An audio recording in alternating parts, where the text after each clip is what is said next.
میں نے کہا بھائی ہم سے ملنے کے لیے کیسے آیا آپ, اتنی بڑی داڑھی آپ کی.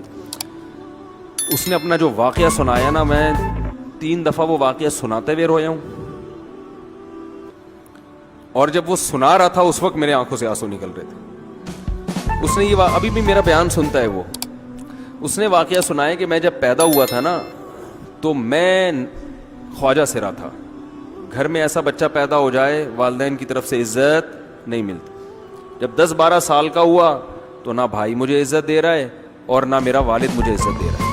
میں بھائی کے ساتھ کہتا ہوں مجھے باہر لے کے جاؤ تو وہ کہتے ہیں لوگ میرا مذاق اڑائیں گے تمہیں دیکھ کے. ظاہر ہے اس کی حرکتیں تھوڑی زنانہ لڑکیوں والی حرکتیں ہوتی ہیں, اور والد بھی کہیں محفلوں میں نہیں لے کے جا رہے, ایک مذاق اڑایا جاتا ہے.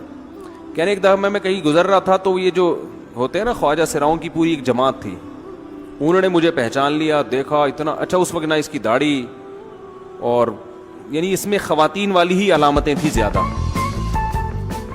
تو انہوں نے مجھے کہہ رہے اتنی عزت دی, کھانا کھلایا اور اپنے گرو کے پاس لے کر گئے, اور گرو نے کہا کہ تم ہمارے ایجنٹ بن جاؤ, ہم تمہیں پھر اب ڈانس ماس کروائیں گے, آدھے تمہارے آدھے ہمارے, جو بھی اس کا سیٹ. کہہ رہے مجھے پہلی دفعہ کہیں عزت ملی. تو لیکن میرے ابا کو پتہ چل گیا تو ابا نے لا کے طبیعت سے کوٹ دیا, ٹھیک ہے نا, کہ دوبارہ ان میں نہیں بیٹھنا. ٹھیک ہے ہم نے توبہ کر لی, بھائی یہ برے لوگ ہیں, ڈانس ماس اچھی چیز نہیں ہے, ٹھیک ہے.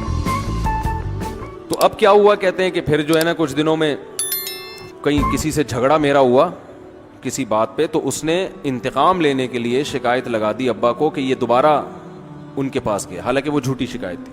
اب ابا کو لگا کہ یہ صحیح کہہ رہا ہے جس نے شکایت لگائی ہے, کیونکہ شبہ تو تھا نا ابا کو دوبارہ جائے گا. ابا نے پھر مارا.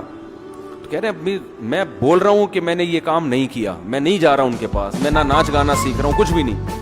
لیکن ابا نے اس کی باتوں میں آ کے انکوائری نہیں کی ہوگی پوری, وہ سمجھے ہوں گے کہ بھئی ایسا ہی ہے, تو ابا نے پھر کٹائی لگائی. تو اس کے دل میں منفی جذبات پیدا ہو گئے اور یہ گھر سے بھاگ گیا کہ بھئی مجھے ویسے تو عزت نہ یہاں مل رہی ہے اور میں اب ذلت برداشت بھی کر رہا ہوں, تو بھی کہہ رہے میں وہاں چلا گیا. تو جب میں وہاں گیا ہوں نا خواجہ سراؤں کے ہاں, تو وہی گرو اور ڈانس, اور پھر اس نے مشہور کچھ ایکٹروں کے نام بتائے جن کے ساتھ ہم ڈانس کرتے تھے, اور پیسے آنا شروع ہو گئے, آدھے گرو کی جیب میں آدھے ہماری, اور ہٹو بچوں. لیکن ظاہر ہے یہ کوئی عزت دار راستہ تو نہیں ہے نا. کہہ رہے ہیں کہیں سے تبلیغی جماعت میں حضرت مولانا طارق جمیل صاحب آ گئے, انہوں نے اجازت مانگی, ہمارے گرو کو پیغام بھیجا بھائی مجھے ایک دفعہ یہاں آ کے دعوت دینے دو. اس نے اجازت دے دی, آ جاؤ بھائی.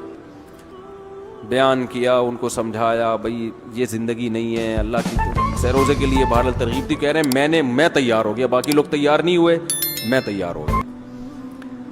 کہہ رہے میں نے گرو سے اجازت لی, اس نے کہا جاؤ لگا لو سیروزہ.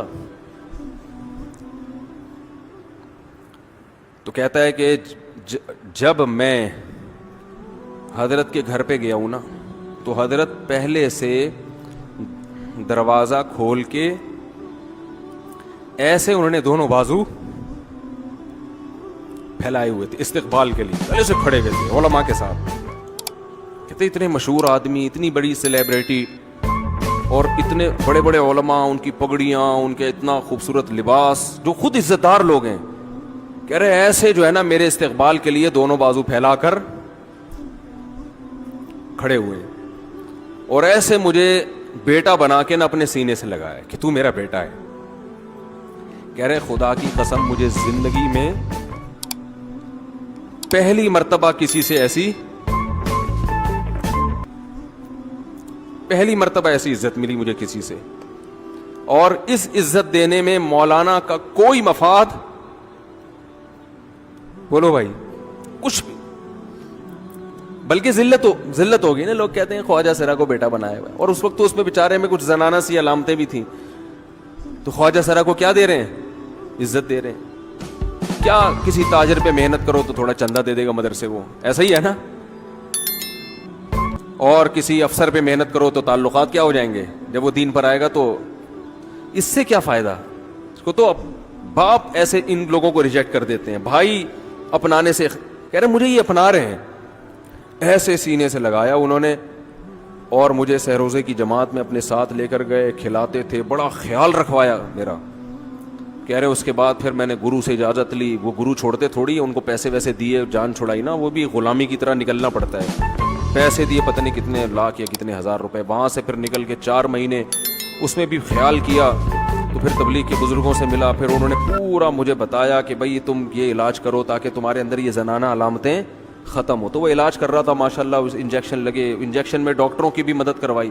یہ ایسی این جی او ہے میرے بھائی جس کو کوئی بھی این جی او نہیں کہتا, نہ ان کے کوئی اشتہار آ رہے ہیں. کتنے لاکھوں لوگوں کو اس طرح سے یہ لے کر بھی آئے اور ان کے مسائل بھی حل کیے, مگر نہ کوئی ویڈیو بن رہی ہے نہ کوئی اشتہار آ رہا ہے. یہ تو اس نے خود مجھے بتا دیا نا, اور اس نے کہا ایسے سینکڑوں لوگوں کے ساتھ ہوا ہے. تو اس کی ماشاءاللہ اب داڑھی نکل گئی. اس نے کہا آہستہ آہستہ میں اللہ سے امید ہے کہ مکمل مرد بن جاؤں گا میں. تو یہ ہے وہ دعوت جس میں آپ کا کوئی مفاد بولو نہیں ہے. تو دعوت کے کام میں جب تک اس درجے کا اخلاص نہیں ہوگا اس وقت تک آپ کی دعوت میں جان پیدا نہیں ہوگی.